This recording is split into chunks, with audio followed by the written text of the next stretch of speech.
My name is Fantine. I was born in a small French town many years ago. My parents died when I was young, so I grew up alone. I did not have much, but I had dreams. I wanted a quiet, happy life. I wanted to be loved. When I was 18, I met a young man named Thalamus. He was handsome, rich, and funny. He spoke to me kindly, and I felt special. I thought maybe this was love. We went for walks, laughed, and talked for hours. He bought me flowers and promised me a bright future. I believed every word he said. But one day, he went away.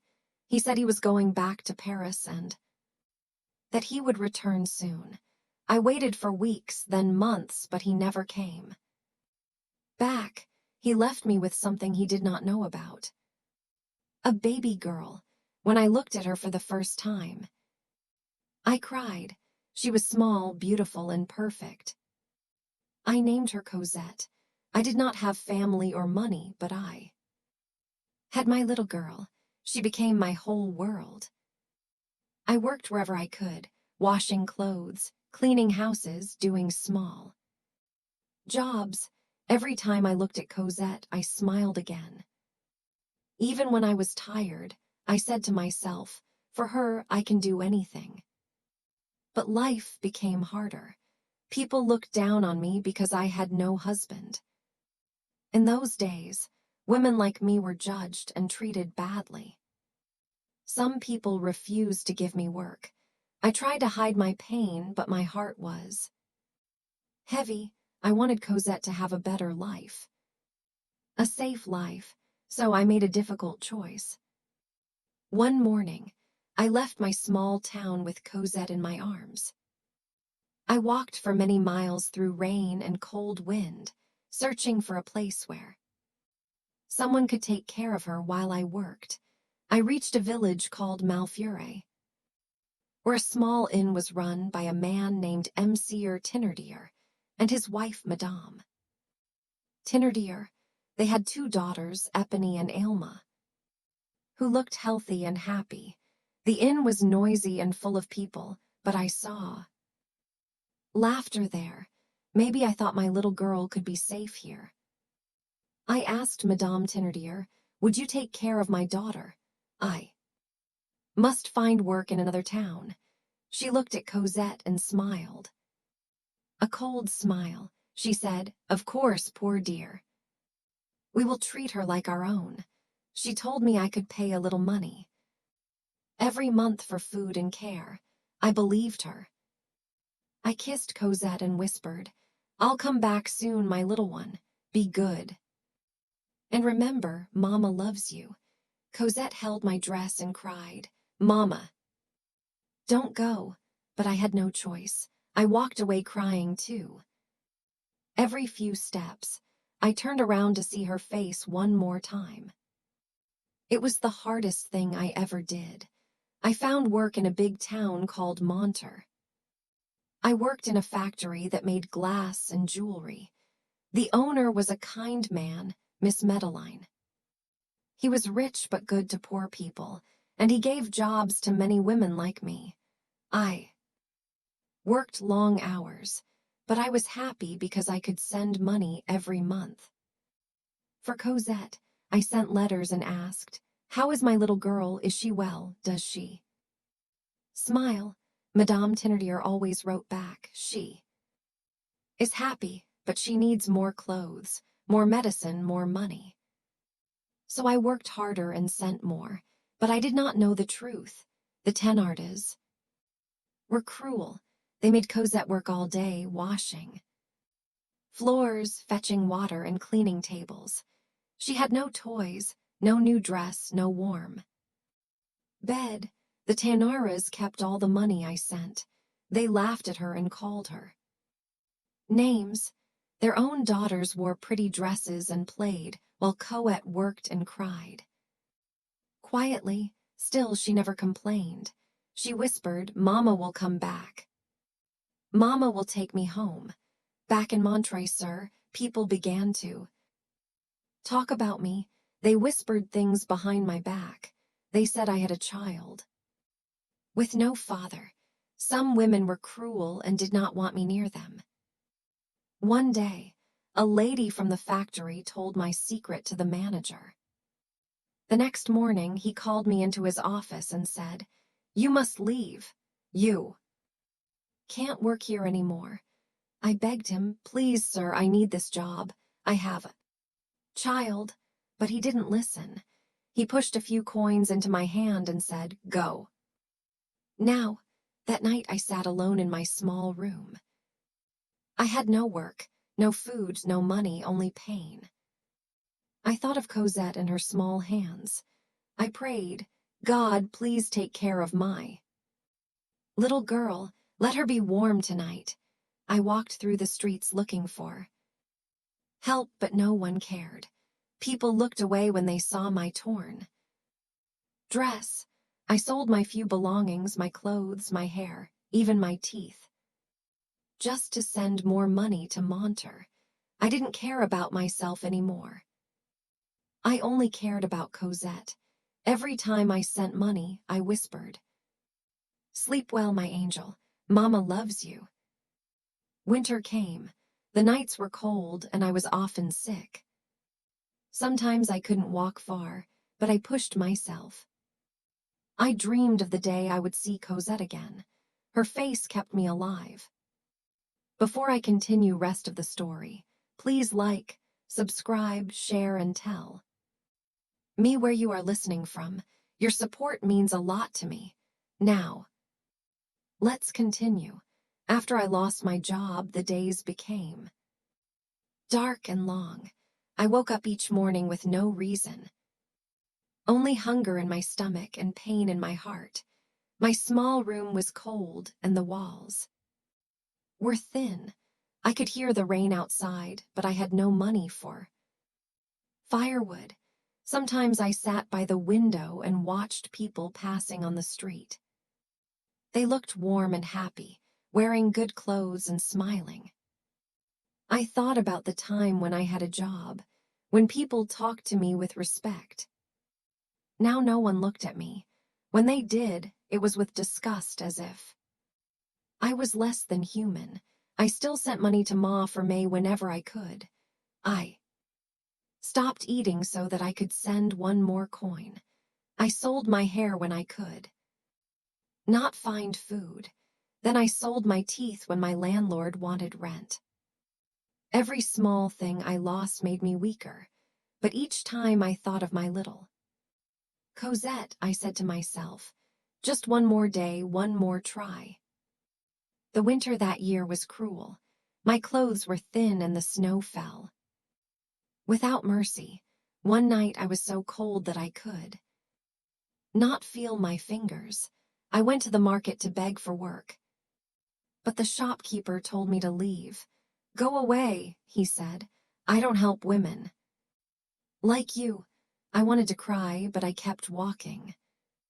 Later that night, a man followed me down the street. He said, "Come with me. I can give you money." I didn't understand at first. Then I saw the way he looked at me. My heart broke. I turned away and ran. But hunger and cold don't let you stay proud for long. A few weeks later, I stopped fighting. I let myself fall into the same darkness that had taken many poor women before me. I hated myself every time I looked in the mirror. My face was pale, my eyes tired. I barely recognized the girl who once dreamed of love and happiness. Sometimes people threw insults at me. Sometimes they laughed. I did not answer them. I only thought, I'm doing this for my daughter. That thought was the only light left in my life. One evening there was a fight in the street. Some men were drunk and shouting.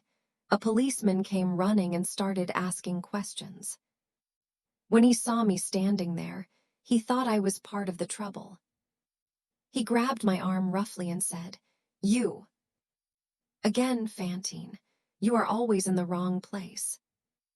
I tried to explain that I was only walking, but he didn't listen. The people in the street laughed as he pulled me toward the police station. My heart was full of shame. I thought of Cosette. If she saw me now, she would not know her mother. Inside the police station, the officer who sat behind the desk was tall with cold, sharp eyes. His name was Inspector Ya. Everyone in the town knew him. He believed in the law more than in people. For him, every poor person was a liar and a criminal. He looked at me as if I was dirt. "What has she done?" he asked the policeman. "Nothing much," the officer replied. "She was shouting in the street." "5 years in prison," said Ya coldly. "Please, sir," I cried. "I did nothing wrong. I am just a poor woman. I have a little daughter. She is sick and needs me." Shah looked at me without a sign of pity. "The law is the law," he said. "You broke it." At that moment, another man entered the room. He wore simple clothes but looked important. His eyes were calm and kind. The policemen stood up quickly when they saw him. "Mr. Lamour," said Ya, bowing. It was the mayor of Montreuil, Sir Mayor, Monsieur Melling. He looked at me with surprise. "What has she done?" he asked gently. "She insulted a man in the street," Ya said. I tried to speak. He threw snow in my face. I begged him to stop. He laughed at me. Melling turned to Ya and, "For that you want to send her to prison for 5 years. The law is the law, Mr. Lamour." Ya repeated. "She is a bad woman." Melling looked at me again. "What is your name?" I whispered, "Fantine." Then he said softly, "Release her." Ya's face turned red. "But sir," I said, "release her." Melling said firmly, "She has suffered enough." The policeman let go of my arm. I fell to my knees and began to cry. "Thank you, sir," I whispered. "You saved me." Melling helped me stand. "Go home and rest," he said. I tried to walk, but my body was weak. I coughed again and again. My lungs hurt. I could not stop shaking. I left the station and walked back to my small room holding my chest. That night, I was more ill than ever before. The next day, I was lying in bed, too weak to move. Someone knocked on the door. I thought it was the landlord asking for rent again. I said, "Please." "Not today." But when the door opened, it was not him. It was Mr. Melling. He came in quietly and sat beside my bed. I was too tired to speak. He looked around the room and saw my few things: an old blanket, a broken chair, and some papers. From more, he picked up one letter and read it. His face grew serious. "The tin Rardas?" he asked. "They are the people who take care of your daughter." I nodded weakly. "Yes, sir, I send them money. They say she is sick, so I must send more." He sighed deeply. "They are not honest people." I started crying. "Please, sir, I just want my little girl. I want to see her again before I die." He looked at me kindly. "You will see her," he said. "I promise you that." I stared at him, not sure if I heard right. "You will bring her to me?" He smiled softly. "Yes, I will go to Mont for May and bring your daughter back." Tears filled my eyes. I reached for his hand. "God bless you, sir," I whispered. "You are an angel." But my body was too weak to show joy.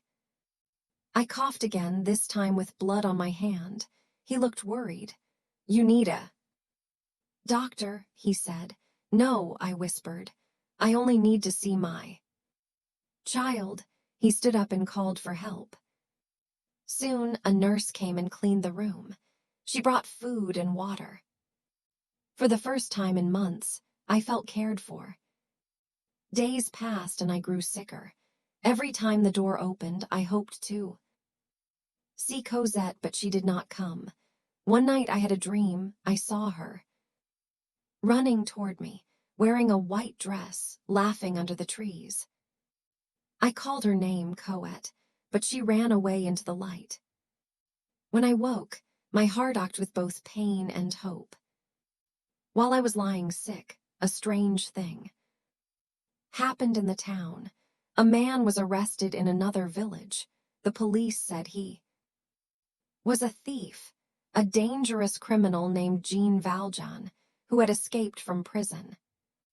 Years ago, Inspector Ya was sure that man was the same person as Mr. Melling, our mayor.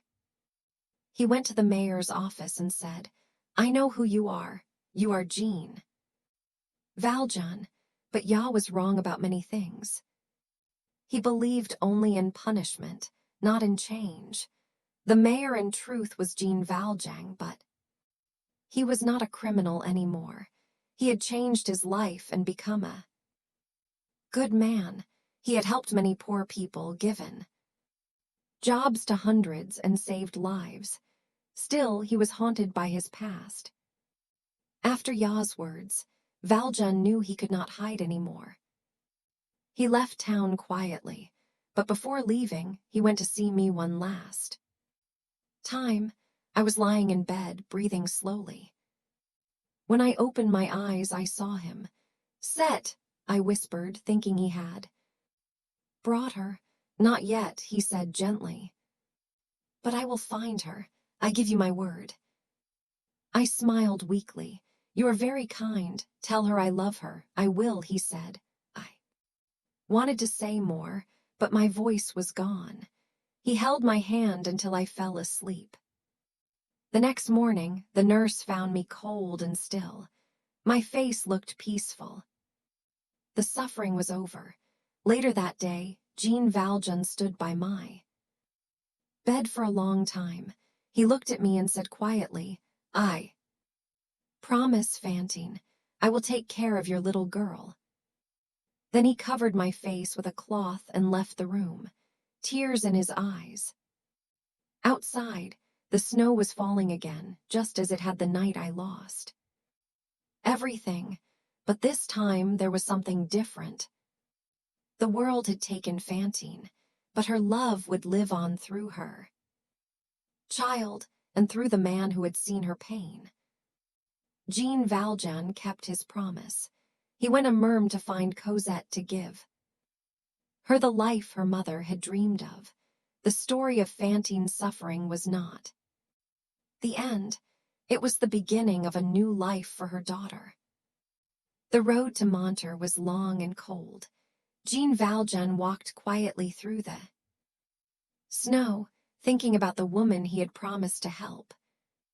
He saw her pale face in his mind, her weak voice whispering, "Tell her I love her." He carried that promise like a fire in his heart. The wind was strong, but he did not stop. Each step brought him closer to the child who waited in sadness. The child who did not know that help was on the way. When he reached the village, the night was dark. He asked people, "Where can I find the Thénard?" A man pointed to a small inn near the woods. The light from its windows was weak, but voices could be heard inside. Jean Valjean walked closer and stopped. When he heard a small noise from the forest, it was the sound of someone crying. He followed the sound and saw a tiny figure near a frozen well. The child was trying to lift a heavy bucket of water with her thin hands. Her clothes were torn and her feet were bare in the snow. The bucket fell, splashing water on her dress. She began to cry softly. Jean Valjean's heart broke at the sight. He stepped closer and said, "Little one, what are you doing here?" She looked up with frightened eyes. "I'm fetching water, monsieur," she said in a small voice. "It's too heavy for you," he said kindly. He lifted the bucket with one hand. "What is your name?" "My name is Cosette," she said. The name hit his heart like a bell. Cosette, he whispered. Your mother's name was Fantine. She looked at him confused. You know my mama. Yes, he said softly. I knew her. She loved you more than anything. Cosette looked down and said, Madame Thénardier says my mama doesn't care about me anymore. Jean Valjean felt anger rise in his chest. That is not true, he said. Your mother loved you with all her heart. He carried the bucket to the inn and walked inside with Cosette. The room was full of noise, people drinking, laughing, and shouting. Madame Thénardier saw them and frowned. What are you doing with that child? She asked sharply. She was outside in the cold, Jean. Valjean said calmly, fetching water while everyone else is warm. Madame Thénardier laughed. That's what she's here for. She must earn her stay. Her mother left her long ago. Jean Valjean looked around. Thénardier's 2 daughters were wearing fine dresses and sitting by the fire. Cosette stood behind him, shaking from fear. He put his hand on her shoulder to comfort her. She doesn't look well cared for, he said. I believe her mother sent money for her, didn't she? Madame Thénardier smiled falsely. Yes, but it wasn't much. Children are expensive, monsieur.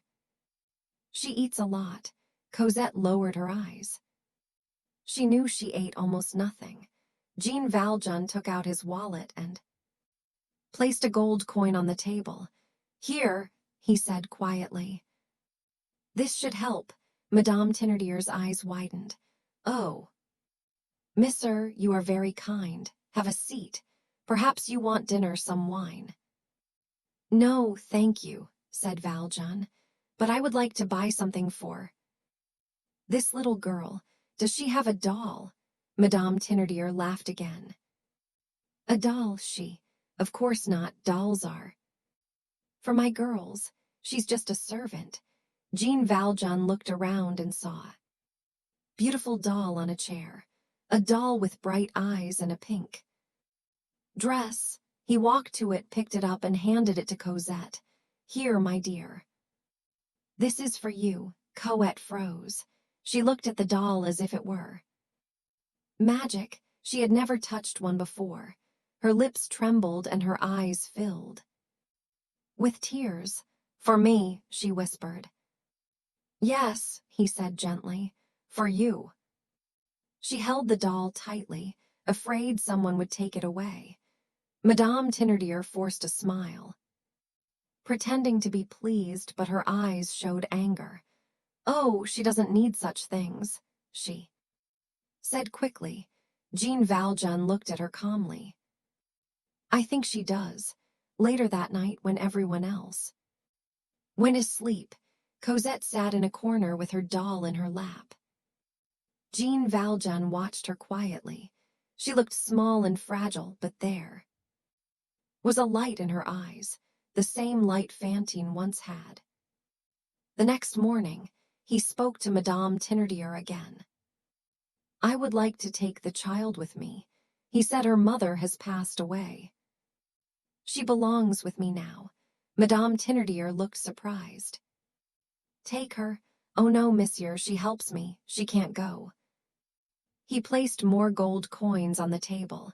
This is for your trouble. Her husband, Monsieur Thénardier, came running when he saw the money. Of course, monsieur, he said quickly. If you can give us just a little more, she's yours.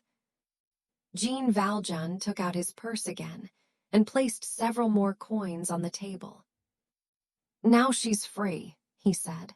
They nodded eagerly, their faces full of greed.